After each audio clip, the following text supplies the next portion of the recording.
करनी शुरू की थी।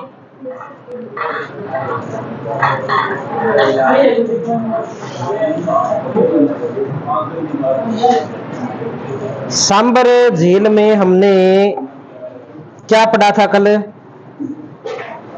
याद है कुछ? क्या पढ़ा था? कितने जिलों में फैली हुई है सांबर झील? कौन कौन से हैं 3 जिले? जयपुर ग्रामीण, अजमेर और डीडवाना कुचामन। खारे पानी की सबसे बड़ी झील है, सबसे प्राचीन झील है, एक ये बात भी हमने की थी। फिर हमने कुछ बातें पढ़ी थी कि संत दादू ने इस झील के किनारे अपना प्रथम उपदेश दिया था। इसी झील के किनारे शुक्राचार्य की पुत्री देवयानी का विवाह हुआ था, यह भी पढ़ा था। इसी झील के किनारे भारमल की पुत्री हरकाबाई का विवाह किसके साथ में हुआ था? अकबर के साथ में हुआ था, ये बात भी हमने पढ़ी थी। कौन से पक्षियों की विचरण स्थली है ये? कुरंजा और राजहंस पक्षियों की विचरण स्थली है, ये बात हमने पढ़ी थी। झील है कैसी? आयताकार झील है, एक ये बात हमने पढ़ ली थी। एक मस्जिद पढ़ी थी, कौन सी मस्जिद पढ़ी थी? नालीसर मस्जिद पढ़ी थी। निर्माण के बारे में बात की थी क्या? निर्माण से अपने बात करते हैं कि इस झील के निर्माण के बारे में क्या बातें हमें मिलती है। 2 तर्क है निर्माण के बारे में। एक तर्क तो है कि ये एक है प्राकृतिक झील। कैसी झील है? प्राकृतिक झील है। और एक जो तर्क मिलता है वो ये मिलता है कि यह एक क्या है? कृत्रिम झील है। अब इनके प्रमाण की अगर बात करें तो प्रमाण के बारे में हम प्राकृतिक झील की अगर बात करें तब प्रमाण ये सामने आता है कि यह एक भूसनती है। कैसी, क्या चीज है ये? भूसनती है। भूसनती क्या होता है? भूसनती ऐसा भाग होता है कि जिसके आसपास दोनों भागों में तो क्या हो? पर्वत हो, और बीच का क्षेत्र क्या हो? नीचा हो। तो ये जो बीच का क्षेत्र कहलाता है ना, ये क्षेत्र क्या कहलाता है? भूसनती कहलाता है। तो इस प्रकार की आकृति का निर्माण तो कोई प्राकृतिक या प्रकृति के द्वारा ही हो सकता है। तो इस आधार पे हम कहते हैं कि ये कैसी झील है? ये एक प्राकृतिक झील है। दूसरा जो तर्क है कि यह एक कृत्रिम झील है। बिजोलिया शिलालेख के अनुसार ऐसा बताया गया है कि इस झील का निर्माण वासुदेव चौहान ने करवाया था। बिजोलिया शिलालेख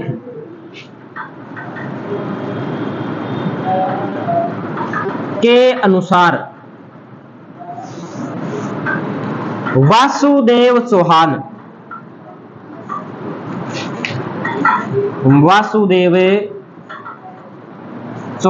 द्वारा निर्मित। तो ये 2 तर्क हो गए अपने इस झील के निर्माण को लेकर के कि ये किस प्रकार की झील है। तो हम दोनों ही बात ध्यान में रखेंगे कि प्राकृतिक दृष्टि से तो किस प्रकार की झील है? भूसनती झील है। या हम इसे कह सकते हैं कि हमने जब नदियां पढ़ी थी तब हमने इसके बारे में पढ़ा था कि यह किस प्रकार के अपने अपवाह प्रतिरूप का उदाहरण है। इसमें नदियां आकर के मिलती है, इस प्रकार से चारों ओर से नदियां आकर के मिलती है। जिसमें चारों ओर से नदियां आकर के मिले उसे बोलते हैं अभिकेंद्रीय अपवाह प्रतिरूप। तो एक बात यह भी हमें ध्यान में रखनी है कि सांबर झील अभिकेंद्रीय अपवाह प्रतिरूप का उदाहरण है। तो नोट कर देते हैं, सांभर झील अभिकेंद्रीय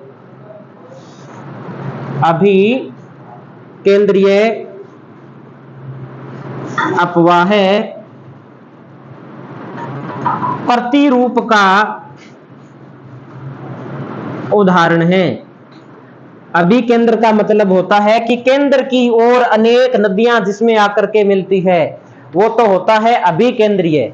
और जब किसी एक ही केंद्र से चारों ओर नदियां निकलती है, ऐसे नदियां निकलने लग जाए एक ही स्थान से, तो वो होता है अपकेंद्रीय अपवाह प्रतिरूप। तो ये किस प्रकार का अपवाह प्रतिरूप है? अभिकेंद्रीय अपवाह प्रतिरूप का उदाहरण है। विशेष बातें अपने कर लेते हैं। विशेष बात और इस झील से संबंधित क्या क्या है, तो लिखते हैं विशेष तथ्य। विशेष तथ्य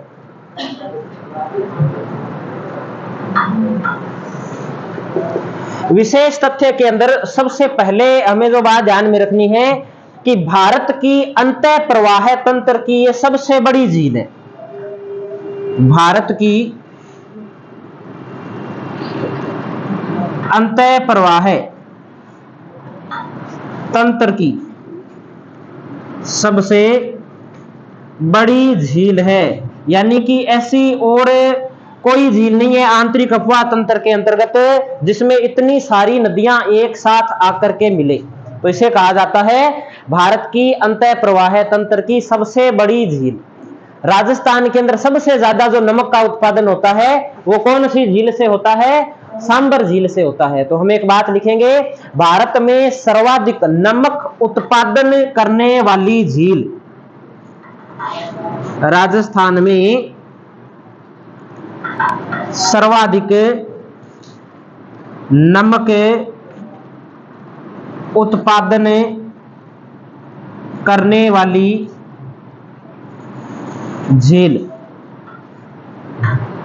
राजस्थान में सर्वाधिक नमक उत्पादन करने वाली झील भी कौन सी है, सांबर झील है। और ये बात हम ध्यान में रखेंगे कि जो सांबर झील है ये राजस्थान के कुल नमक उत्पादन, अपने भारत के कुल नमक उत्पादन का 8.7% नमक का उत्पादन करती है। भारत के कुल नमक का कितने प्रतिशत नमक का उत्पादन करती है, 8.7% नमक का उत्पादन करती है। ये बात हम ध्यान में रखेंगे। नमक का जो यहाँ पे उत्पादन होता है वो किस प्रकार से होता है कि झील का जो नमक है वो क्यारियां बनाई जाती है और उन क्यारियों के अंदर जो झील का पानी है वो डाल दिया जाता है। कुछ समय बाद में पानी सूख जाता है, पानी का वाष्पीकरण हो जाता है और पीछे किसकी मात्रा रह जाती है, नमक रह जाता है। नमक की पपड़ी के रूप में यहाँ पे जमा हो जाता है, बाद में उस नमक को उठा लिया जाता है। तो ये विधि कौन सी विधि है, क्यार विधि। जैसे अपने खेत में पानी लगाते हैं ना, कई बार अपने देखते हैं कि ट्यूबवेल से पानी लगा देते हैं और बाद में क्या है, वो भूमि है वो सफेद सफेद परत जम जाती है भूमि के ऊपर, क्योंकि अगर जल खारा होता है तो उसमें लवण की मात्रा होती है और वो लवण है वो लवण भूमि के ऊपर जम जाता है। तो इसी विधि से यहाँ पर नमक का उत्पादन किया जाता है जिसे हम क्यार विधि कहते हैं। अगली हम बात करें उत्पादन कौन करता है यहाँ पर नमक का, तो लिखिए उत्पादन।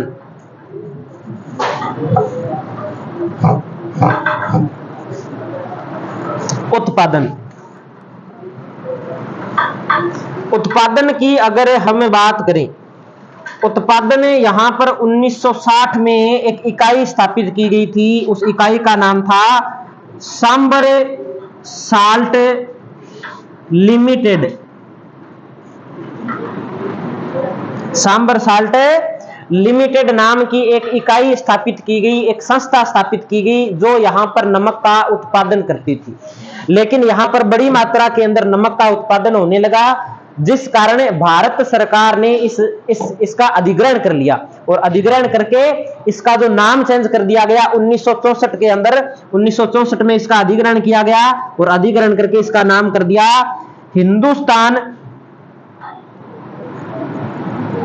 Hindustan Sambhar Salt Limited. Sambhar Salt Limited, bracket में हम लिख सकते हैं भारत सरकार द्वारा अधिग्रहण कर लिया गया। भारत सरकार या केंद्र सरकार द्वारा अधिग्रहण करके इसका नाम क्या कर दिया गया, तो इसका नाम कर दिया गया हिंदुस्तान सांबर साल्ट लिमिटेड। और इसके अंदर जो हिस्सेदारी है उस पहले तो सारी की सारी हिस्सेदारी वो राजस्थान की थी, राज्य सरकार की थी। जब 1964 में इसका अधिग्रहण कर लिया गया तब हिस्सेदारी में परिवर्तन कर दिया गया। अब हिस्सेदारी होगी 60:40 की, 60% केंद्र सरकार और 40% राज्य सरकार।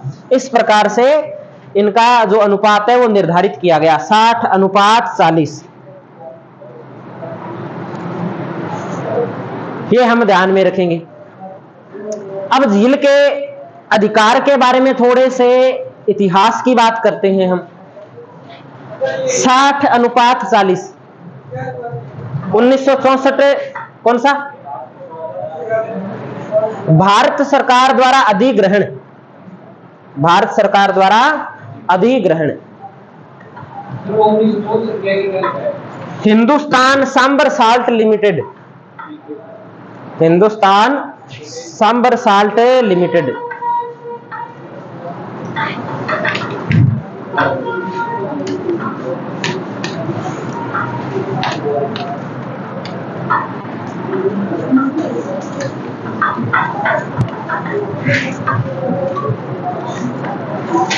थोड़ी सी अपने अधिकार को लेकर इतिहास की बात करें तो 1709 तक,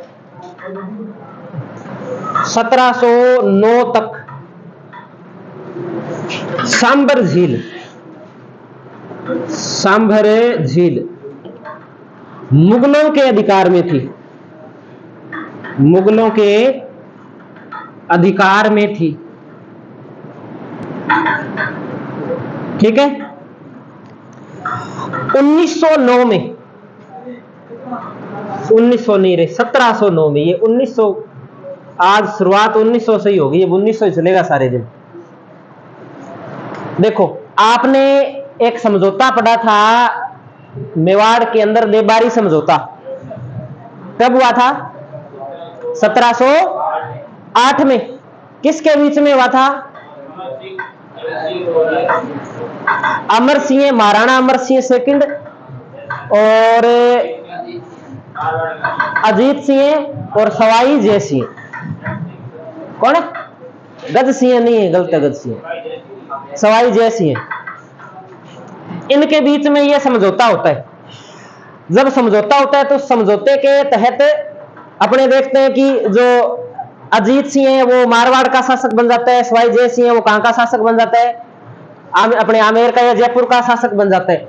उसके बाद में मारवाड़ और आमेर या अपने के जयपुर की सेना, जयपुर की सेना दोनों मिलकर के और इस सांबर झील के ऊपर अधिकार कर लेती है। मुगलों को यहां से क्या कर दिया जाता है? पराजित कर दिया जाता है। अब इसके बाद में 1709 से लेकर के और अपने 1949 तक इस झील के ऊपर जो अधिकार रहता है वो इन दो राज्यों का सम्मिलित रूप से अधिकार रहता है। ठीक है। अब ये दोनों राज्य, अब थोड़ी सी इनमें होड़ ये रहती है कि वो ज्यादा नमक न बना ले, ये सोचता है कि ये ज्यादा नमक न बना ले, तो ये क्या करते हैं, अपने इस समय अंग्रेज आ जाते हैं भारत में 1800 के आसपास, 1800 से पहले आ जाते हैं, 1800 में तो प्रॉपर रूप से हावी हो जाते हैं अंग्रेज। तो बाद में क्या करते हैं, ये झील अंग्रेजों को लीज पर दे दी जाती है, ठेके पर दे दी जाती है कि आप यहां से क्या करोगे, नमक का उत्पादन करोगे और आप हम दोनों राज्यों को अपने हिस्से के पैसे दे देंगे, है ना। इस प्रकार से इनके बीच में क्या हो जाता है, समझौता हो जाता है। तो लिखते हैं 1709 में मारवाड़ में जयपुर की संयुक्त सेना ने मुगलों को पराजित कर इस झील पर अधिकार कर लिया।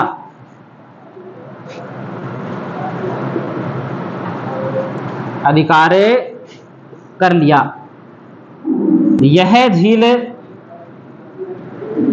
1949 तक इन दोनों राज्यों के संयुक्त अधिकार में रही।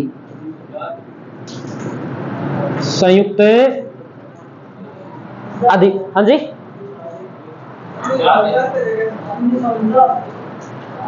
1949 ये तो, अरे एकीकरण कब हुआ? जब एकीकरण हुआ ना, जब तक अपने इन दोनों का एकीकरण नहीं हुआ तब तक इन्हीं के अधिकार में थी। ठीक है। तो 1949 तक इन दोनों राज्यों के संयुक्त अधिकार में रही। संयुक्त अधिकार में रही। एक ये बात हम ध्यान में रख लेंगे। और एक बात हम ये ध्यान में रखेंगे कि 1869 के अंदर इस झील को अंग्रेजों को सौंपा गया था, नमक बनाने के लिए लीज पर दे दिया गया था।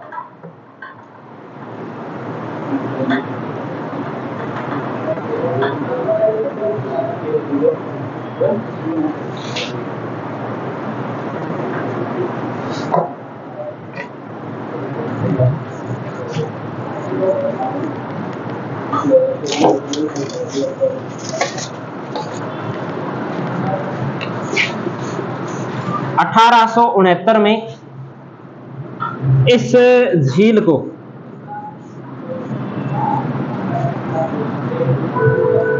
अंग्रेजों को नमक बनाने हेतु लीज पर दे दिया गया, लीज पर दे दिया गया। और अपने को ये पता है कि भारत में 1930 से पहले नमक सोने के भाव मिलता था। हाँ, लीज ठेका होता है एक प्रकार से, लीज बोल दो या ठेका बोल दो, अपने ठेका बोल देते हैं।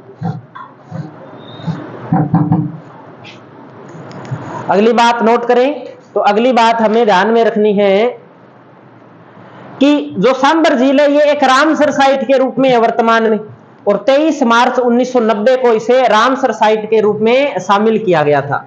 तो एक बात नोट करते हैं, 23 मार्च 1990 को सांबर झील को रामसर साइट बताते हैं, अभी बताते हैं आपको, रामसर साइट घोषित किया गया, घोषित किया गया। 23 मार्च 1990 को सांबर झील को रामसर साइट घोषित किया गया। रामसर स्थल बोल सकते हैं या रामसर साइट बोल सकते हैं। अब देखो भी रामसर साइट क्या होती है। लिखना कुछ नहीं है रामसर साइट में, क्योंकि जब वन्य जीव अभयारण्य पढ़ेंगे तब हम रामसर साइट के बारे में भी उस समय डिटेल से पढ़ लेंगे। रामसर एक शहर है ईरान के अंदर, कैस्पियन सागर के किनारे एक शहर पड़ता है, उस शहर का नाम है रामसर। इस रामसर नामक शहर के अंदर सन 1971 में एक सम्मेलन हुआ।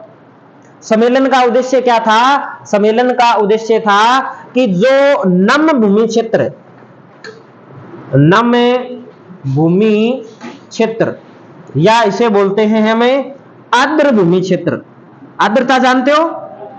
आर्द्र भूमि क्षेत्र। आर्द्र भूमि क्षेत्र कौन सा होता है? वो क्षेत्र जहां पे या तो बरसात ज्यादा होती है या लगभग वहां पर जल पड़ा रहता है, जल रहता है, मौजूद रहता है, और उसके आसपास जो वनस्पतियां पाई जाती है, वहां पर जीव जंतु जो निवास करते हैं, उसे आर्द्र भूमि या नम भूमि क्षेत्र कहते हैं। धीरे धीरे क्या हो रहा था? प्रदूषण बढ़ने के कारण व जनसंख्या बढ़ने के कारण ऐसे जो क्षेत्र थे वहां से वनस्पतियों को भी काटा जा रहा था, और वनस्पतियों के काटने के कारण क्या है, वहां पे रहने वाले जीव जंतु भी लुप्त हो रहे थे, वनस्पति भी क्या हो रही थी? लुप्त हो रही थी। तो इन्हें बचाने के लिए 2 फरवरी 1971 को ईरान के रामसर नामक स्थान पर एक सम्मेलन होता है, और इस सम्मेलन का उद्देश्य क्या रखा जाता है? जो ये नम्य भूमि आर्द्र भूमि क्षेत्र के अंदर जो भी हानि हो रही है, नुकसान हो रहा है, उसे बचाने का प्रयास करना, इस उद्देश्य से एक सम्मेलन बनाया गया। और इस सम्मेलन के अंदर अपने बात करें तो वर्तमान के अंदर 171 सदस्य हैं, और भारत इसके अंदर 1982 में शामिल हुआ था। 1982 में भारत इसमें शामिल हुआ। अब क्या किया गया कि ये जो सम्मेलन है, इस सम्मेलन के तहत जो एक समझौता हुआ, उस समझौते के तहत किसी भी स्थान का चुनाव किया जाता है, उस स्थान को रामसर साइट के नाम से जानते हैं। ठीक है, रामसर समझौते के तहत जिस स्थान का चुनाव किया जाता है वो क्या कहलाती है? रामसर साइट कहलाती है। सांबर झील क्या एक रामसर साइट है। कब बनी? तो कब बनी? 23 मार्च 1990 को बनी। एक बार के लिए इतनी बात ध्यान में रखनी है, बाकी जब वन्य जीव पढ़ेंगे तब इसे डिटेल से पढ़ लेंगे पूरा, और राजस्थान के अंदर कौन कौन है उन पे भी हम देख लेंगे। अगली बात नोट कीजिए आप, नवंबर 2019, नवंबर दिसंबर लिख सकते हैं, नवंबर दिसंबर 2019 को एवियन बोटुलिज्म, हाँ 2019 नवंबर दिसंबर 2019 को एवियन बोटुलिज्म नामक बीमारी के कारण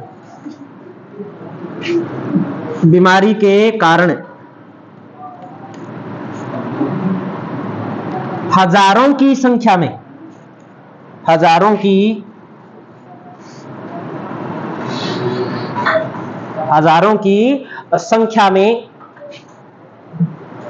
पक्षियों की मृत्यु हो गई, पक्षियों की मृत्यु हो गई। तो एक बड़ी हानि हुई, और बाद में सरकार ने यह सोचा कि ये तो चलो हो गया सो हो गया, आगे से कभी भी ऐसी कोई बीमारी न आए, अगर कोई बीमारी आए तो उसका पहले से पता लग जाए और इस झील का संरक्षण हो सके, यहां पर जो वन्य जीव पाए जाते हैं या वनस्पति पाई जाती है उसका संरक्षण हो सके। इसके लिए राजस्थान सरकार ने सांबर लेक मैनेजमेंट प्रोजेक्ट की शुरुआत की। सांबर लेक मैनेजमेंट प्रोजेक्ट, तो लिखेंगे सांबर लेक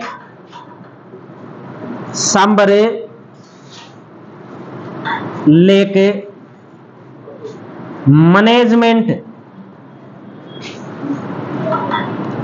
प्रोजेक्ट क्या है? तो सांबर झील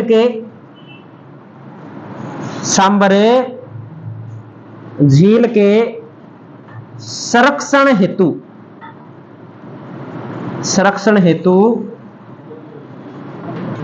संचालित Sambhar lake management project Sambhar झील के संरक्षण हेतु संचालित है या इसे गठित किया गया है। और सांबर झील के अंदर जो नमक बनता है उसे हम सांभरी के नाम से जानते हैं, सांभरी।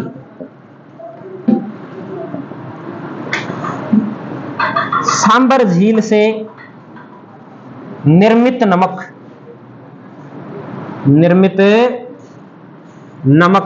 क्या कहलाता है? सांभरी कहलाता है। तो ये अपने एक झील कंप्लीट हो गई, सांबर झील। सांबर झील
कर लिया नोट सभी ने? अगली झील नोट कीजिए आप, पंचपदरा झील। पंचपदरा झील कहां है? बालोतरा में।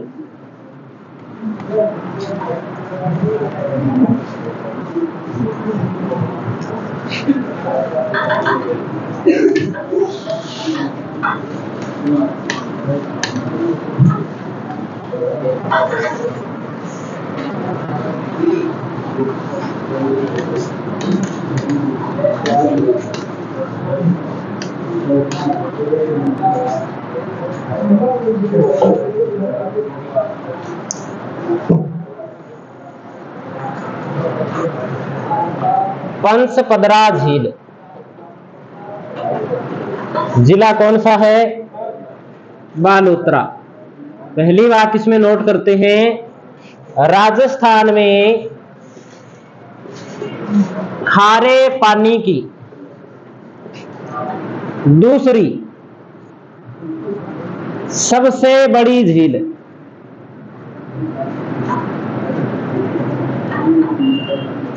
राजस्थान की सबसे खारी झील,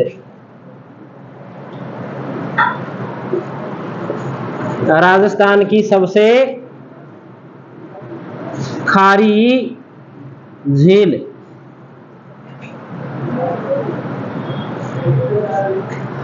निर्माण के बारे में क्या बात मिलती है? निर्माण के बारे में बात मिलती है कि लगभग आज से 400 साल पहले एक पंचा नामक भील हुआ था, उस भील ने इस झील का निर्माण करवाया था। तो नोट कर देंगे, निर्माण 400 वर्ष पूर्व, 400 वर्ष पूर्व पंचा भील ने इस झील का निर्माण करवाया। जब झील का निर्माण करवा रहा था पंचा भील, तब ये सोच के करवा रहा था कि एक मीठे पानी की बढ़िया सी झील बनाएंगे, लेकिन हुआ कुछ उल्टा। झील तो बढ़िया ही बनी, लेकिन पानी कैसा था उसका? खारा था। खारा होने का कारण क्या था कि यहाँ की भूमि ही क्या थी? खारी थी, जिसके कारण जल भी क्या हो गया उसका? खारा हो गया। अब फिर भी इस झील की एक विशेष बात यह है पंचपदरा झील की, कि इस झील के अंदर जो नमक उत्पादित होता है, उस नमक के अंदर 98% सोडियम क्लोराइड की मात्रा पाई जाती है। ये पूछा हुआ क्वेश्चन है। और हम ये भी कह सकते हैं कि राजस्थान का सबसे अच्छा जो नमक उत्पादित होता है वो भी कौन सी झील से होता है? पंचपदरा झील से होता है। तो नोट कर दीजिए आप, राजस्थान का सबसे अच्छा नमक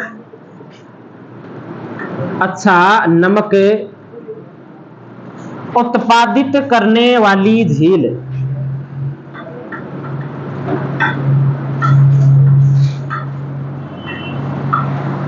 सोडियम क्लोराइड की मात्रा, नमक के अंदर यहां जो नमक उत्पादित होता है उसमें सोडियम क्लोराइड की जो मात्रा होती है वो मात्रा कितने प्रतिशत होती है? तो हम नोट करेंगे, मात्रा होती है 98%। 98% सोडियम क्लोराइड की मात्रा नमक में पाई जाती है। और नमक का उत्पादन एक विशेष प्रकार की जाति करती है, उस जाति का नाम है खारवाल जाति।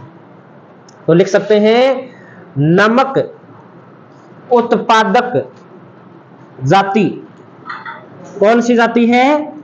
खारवाल जाति। खारवाल जाति के द्वारा नमक का उत्पादन किया जाता है। और विधि कौन सी है? तो कहते हैं यहां पर जो खारवाल जाति के द्वारा जो नमक उत्पादित किया जाता है वो मोरली झाड़ी विधि की, मोरली झाड़ी विधि बोल देते हैं, या मोरली एक झाड़ी है, उस झाड़ी की टहनियों का प्रयोग करते हुए नमक का उत्पादन किया जाता है, जिसे रेस्ता विधि के नाम से भी जाना जाता है। तो लिखेंगे विधि, तो लिखेंगे मोरली झाड़ी का प्रयोग करते हुए वायु प्रवाह विधि, या इसे बोलते हैं अरेस्ता विधि से नमक उत्पादन।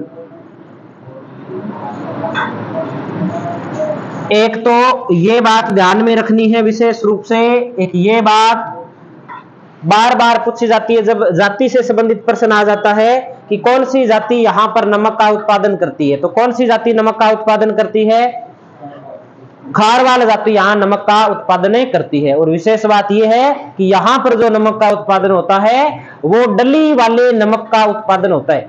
कट्टे आते हैं ना नमक के, जिसमें डले से होते हैं नमक के, उस नमक का प्रमुख रूप से यहां पर उत्पादन होता है, जिसे अपने बोलते हैं स्फुटिक नमक। तो लिख सकते हैं स्फुटिक या साधारण भाषा में डली वाले नमक का, डली वाले नमक का उत्पादन।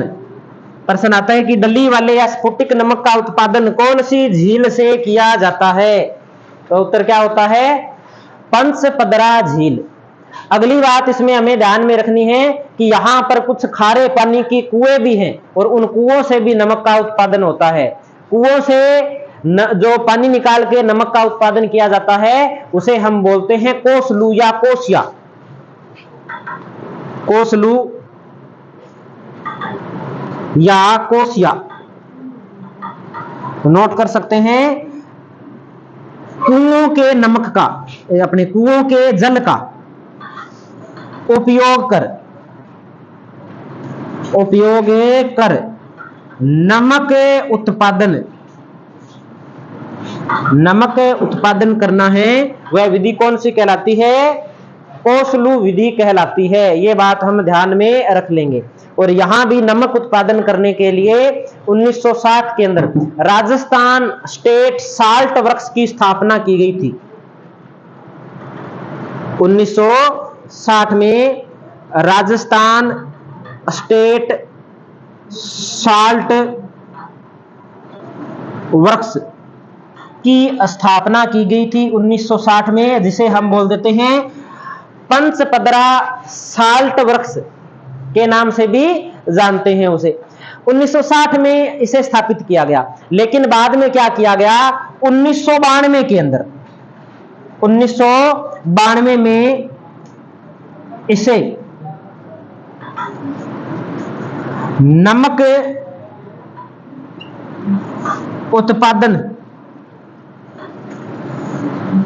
उत्पादक खारवाल जाति को लीज पर दे दिया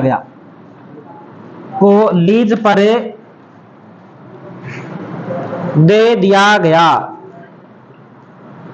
जो खारवाल जाति है उनका पुश्तैनी काम है वर्तमान के अंदर नमक का उत्पादन करना। तो हाँ जी, ये लिखा है ऐसे, इसी की बात कर रहे हो, किधर गया? ये वर्क्स अपने लिखते हैं ना कि वर्क्स नहीं जानते? कितनी दुकानों के आगे लिखा होता है?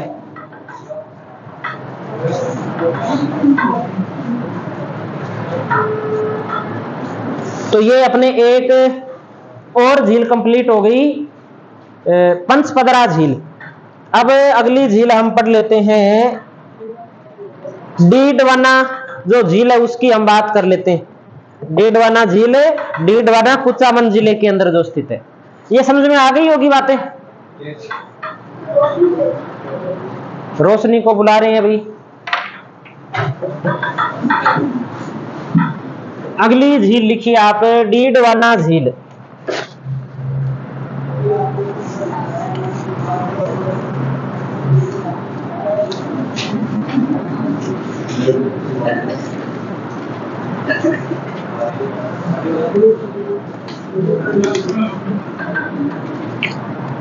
यहां तक ठीक है?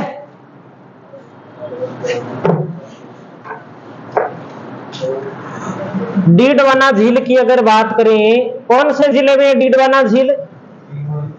डीडवाना कुचामन जिले में है। डीडवाना कुचामन उपनाम है इसका खालडा झील।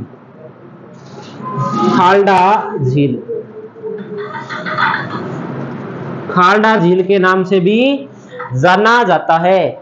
क्या विशेष बात है इस झील की? तो यहां पर देखो, खाने वाला जो नमक होता है उसमें क्या होता है? सोडियम है। कौन सा सोडियम होता है? वो खाने वाला नमक होता है सोडियम क्लोराइड होता है, लेकिन इसमें क्लोराइड नहीं है, इसमें सोडियम सल्फेट की अधिकता है। और सोडियम जो सल्फेट होता है, सोडियम सल्फेट का उपयोग होता है कागज बनाने में, रासायनिक उद्योगों के अंदर, चमड़ा गलाने के अंदर, रंगाई छपाई उद्योग के अंदर। तो यहां से जो सोडियम सल्फेट प्रमुख रूप से उत्पादित किया जाता है वो हम ऐसे कह सकते हैं कि खाने में काम न लेकर के उद्योगों में काम लिया जाता है।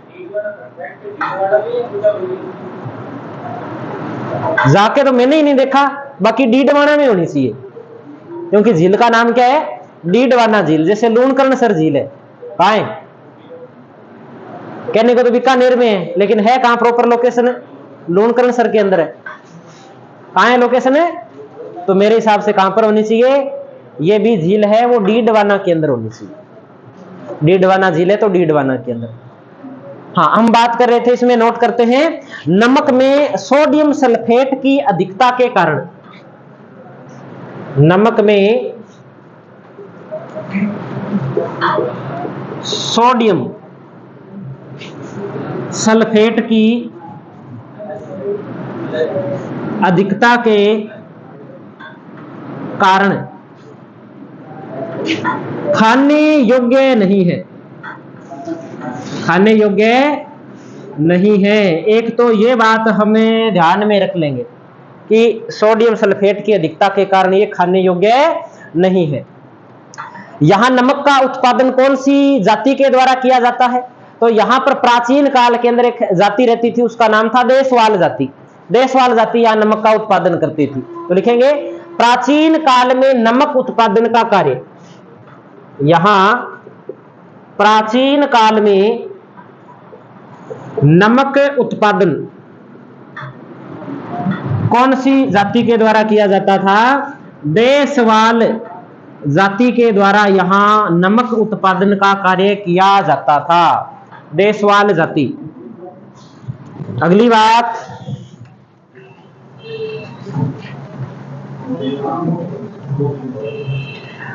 यहां से जो नमक उत्पादित होता है उस नमक का उपयोग क्या है? तो उस नमक का जो उपयोग है वो हम कह सकते हैं कि जिसके अंदर सोडियम सल्फेट होता है उसका तो प्रमुख रूप से हम उपयोग है कागज उद्योग के अंदर करते हैं। सोडियम सल्फाइड होता है उसका उपयोग हम चमड़ा उद्योग के अंदर करते हैं। और जहां कुछ मात्रा के अंदर जो आयोडीन युक्त नमक मिलता है उसका उपयोग हम किस में करते हैं? अपने भोजन के अंदर करते हैं। तो यहां पर राजस्थान स्टेट केमिकल वर्क्स नाम से 1960 के अंदर मिल की स्थापना हुई थी जो नमक उत्पादन का कार्य करती है। राजस्थान स्टेट केमिकल मिल्स कब स्थापित की गई? 1960 में स्थापित की गई, जिसकी प्रमुख रूप से 3 इकाइयां कार्य करती है। 3 इकाई यहां पे इसकी कार्य करती है। एक तो हम नोट कर सकते हैं सबसे पहले कि सोडियम सल्फेट की अधिकता है, तो लिखेंगे Sodium Sulphate Works. Sodium Sulphate Works ये क्या काम करता है? तो इसका प्रमुख रूप से काम है कि जो ये सोडियम लवण को एकत्रित करता है। सोडियम जो सल्फेट है उन लवणों को एकत्रित करता है और इसका उपयोग कागज उद्योग में किया जाता है। कागज उद्योग में जो अपने सोडियम सल्फेट उत्पादित किया जाता है उसका उपयोग किसमें किया जाता है? कागज उद्योग में। दूसरा हमें ध्यान रखना है sodium sulphide works. Sodium sulphide इसका जो उपयोग किया जाता है वो उपयोग किया जाता है चमड़ा उद्योग में। चमड़ा उद्योग के अंदर। और अंतिम है यानी कि आयोडीन से युक्त नमक तैयार करने की इकाई जिसे बोलते हैं आयोडाइजेशन वर्कस। आयोडाइजेशन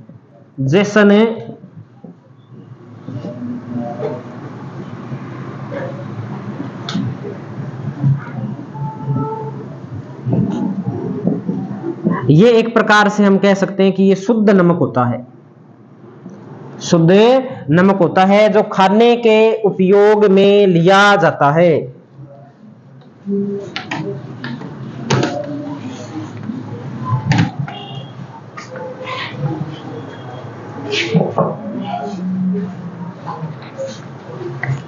विधि कौन सी है नमक बनाने की? नमक उत्पादन की विधि है ब्राइन विधि, ब्राइन विधि, या हम इसे बोल सकते हैं क्यार विधि। क्यार विधि भी कहा जाता है इसे, क्यार विधि, या इंग्लिश में इसे बोलते हैं ब्राइन विधि। क्यार विधि के द्वारा भी यहां पर नमक का उत्पादन होता है।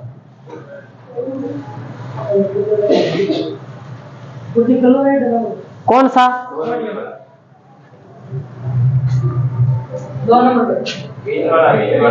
ये क्लोराइड कहां लिखा हुआ है? सल्फाइड लिखा हुआ है। क्लोराइड है ही नहीं।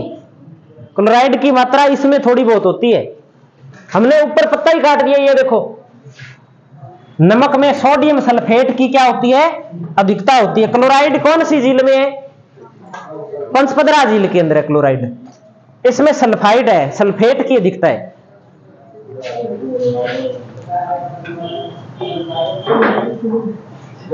देवल, देवल क्या है? देवल पढ़ के आए होगे आप? देवल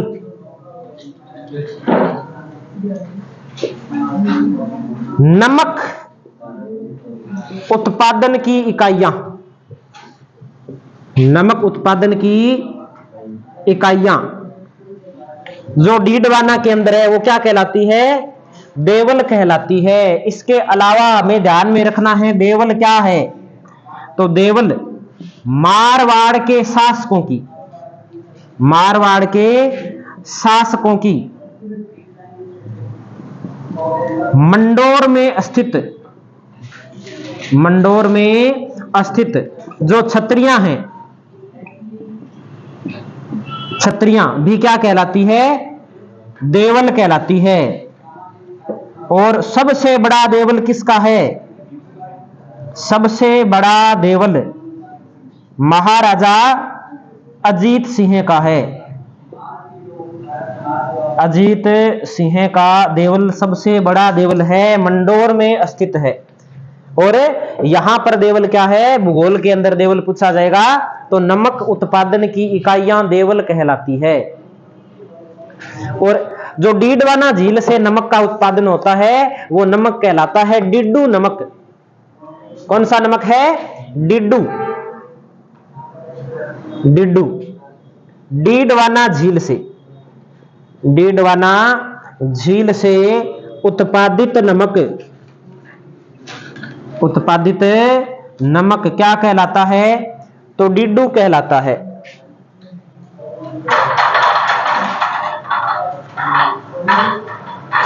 ये अपने एक झील और कंप्लीट होती है। अब सिर्फ हमें झीलों के नाम नोट करने की, कौन सी झील कहां है।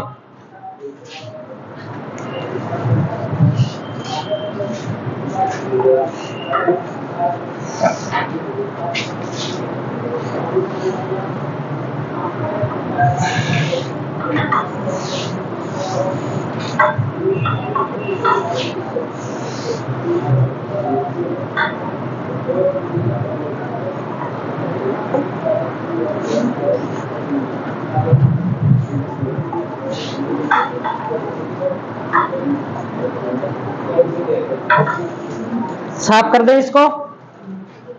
कर लिया नोट सभी ने?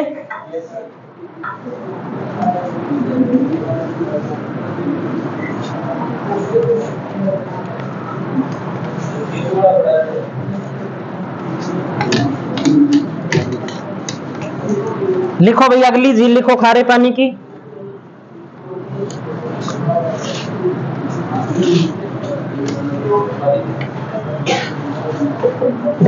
लूणकरणसर झील,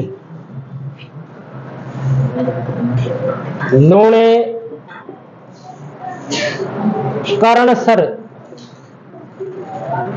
झील कौन से जिले में है? बीकानेर में है। उत्तरी राजस्थान की, उत्तरी राजस्थान की एकमात्र खारे पानी की झील है। खारे पानी की झील लूणकरणसर झील। 2 नंबर पे नोट कीजिए। इसके बाद ताल छापर झील, ताल छापर झील चूरू के अंदर। एक नोट करना है हमें, फलोदी झील, ये कहां पर है? फलोदी के अंदर है। ताल छापर चूरू के अंदर है। लूणकरणसर बीकानेर के अंदर है। कागोद झील जैसलमेर, कागोद झील जैसलमेर। आयोडीन की दृष्टि से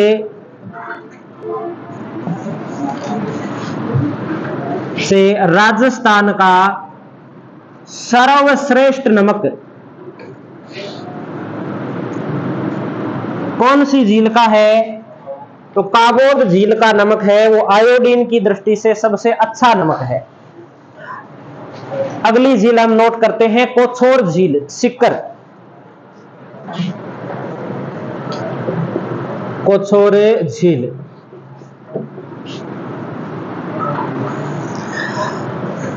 सीकर के अंदर। अगली हम नोट करते हैं, इसके बाद में हमें याद रखना है रेवासा झील, ये भी सीकर के अंदर।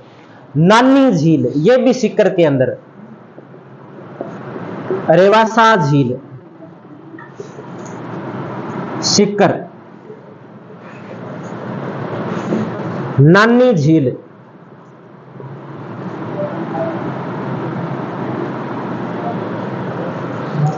सीकर के अंदर। 8 नंबर पे हम नोट करेंगे डेगाना झील नागौर के अंदर, डेगाना झील नागौर।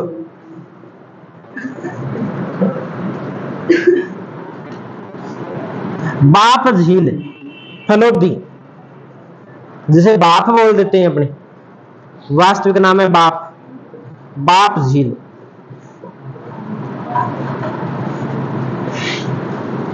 फलोदी। पोकरण झील,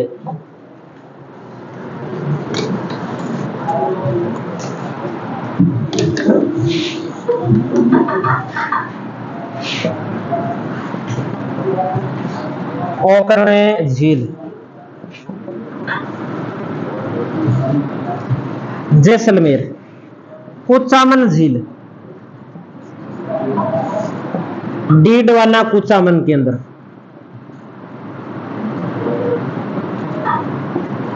डीडवाना कुचामन। डीडवाना झील अलग है, कुचामन झील है वो अलग है। और हम लास्ट जो बात इसमें नोट कर लेते हैं, वो हमें नोट करना है model salt farm, model salt farm.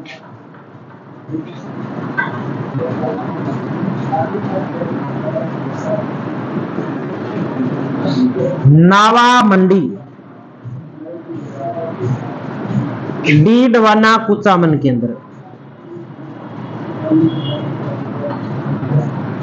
Didwana Kuchaman के अंदर। और एक बात हम ध्यान में रखेंगे कि नमक संबंधी जो अधिकारी होता है वो अधिकारी कहलाता है अमील, नमक संबंधी अधिकारी।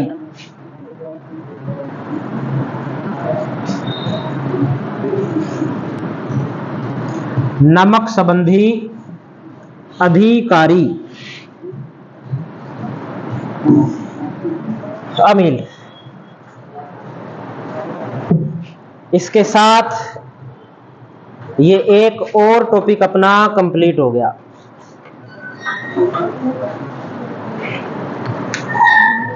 अब हम नया टॉपिक पढ़ेंगे, राजस्थान में मृदा या राजस्थान में मिट्टियां,